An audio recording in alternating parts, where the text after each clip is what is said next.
दावा प्रोडक्शन के साथ मैं हूँ किमार दावा। आज हम बात करेंगे एपीसी की। एपीसी क्या है? ऑल पार्टीज कॉन्फ्रेंस या ऑल पार्टीज कॉन्फ्रेंस?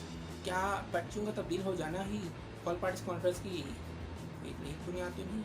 कहीं ये तो नहीं कि आगे आके पार्टियाँ तब्दील होती रहेंगी तो ये ना हो, कहते हैं किसी की जुत्ती किसी के सर हो जाए। ऐसा ही कुछ हुआ हमारे मौलाना फजल रहमान साहब के साथ, मगर भला हो मरी औरंगजेब साहिबा का, जिन्होंने एपीसी की लुटती हुई असमत को बचा दिया, वरना न जाने क्या हो जाता।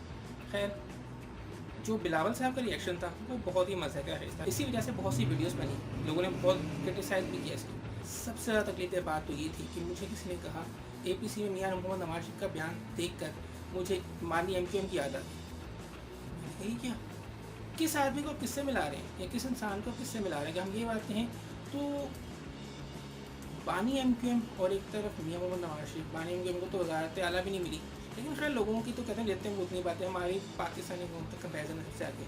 लेकिन खैर इन सब बातों को छोड़े, जो हुकूमती अरकान का जो किरदार था उसका हमारे हुकूमती अरकान का किरदार तो इस एपीसी को कामयाब बनाने में अब सबसे आगे था।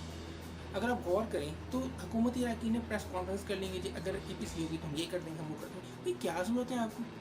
अगर एपीसी में नवाज शरीफ साहब ये कहते हैं खिताब कर रहे हैं, वीडियो लिंक के ज़रिए करें, ऑनलाइन करें, ट्विटर पे करें, जैसे भी करें, अगर वो कर रहे हैं खिताब, आपको क्या है? करने दें, उनका भी हक है। क्या वो सियासतदान नहीं है? क्या वो सियासत कोई हक नहीं है? ये फजूल बात है कि आप कहें कि हम उनके खिलाफ कार्रवाई करें। खैर मेरे हक का जो करना है कीजिए, तो अच्छी बात है। लेकिन दूसरी जानब मैं नवाज शरीफ साहब से मैं ये कहूँगा कि आपने इतना टाइम गुजार लिया तो अब इतनी इज़्ज़त भी कमाई, लोग आपसे मोहब्बत भी करते हैं, तो आप ठीक है ब्रेक लें और अगली जनरेशन को आने दें, दूसरों को मौका दें। आप ठीक है गाइड करें, अपनी गाइडलाइन प्रोवाइड करें, लेकिन अब सियासत में ना ही आए तो बेहतर है। तो सियासत ने आपको दिया ही क्या? 3 दफ़ा आपको सिलेक्ट भी किया और फिर रिजेक्ट भी कर दिया। सियासत ने आपको वो सब नहीं दिया, वो इज़्ज़त नहीं दी, वो एहतराम नहीं दिया जो आप डिज़र्व करते थे। थोड़ा सा हथौड़ा भी रखें, ऐसी कोई बात ना कहें कि जिससे एक इंतशार फैले या दूसरों को बात बनाने का मौका मिले। सबसे बड़ी बात ये इसमें एक और चीज़ मैं ऐड करना चाहूँगा कि इतनी स्ट्रॉन्ग अपोजिशन होने के बावजूद आप जनवरी में धरने का ऐलान करें या जो भी मतलब आपने जो अमल करना है, तो मैं तो ज़्यादा शुक्र है कि आपने मार्च का नहीं कहा या बाद ईद उल फितर का नहीं कहा। अगर ये भी कह देते तो क्या होता, हम क्या कर लेते?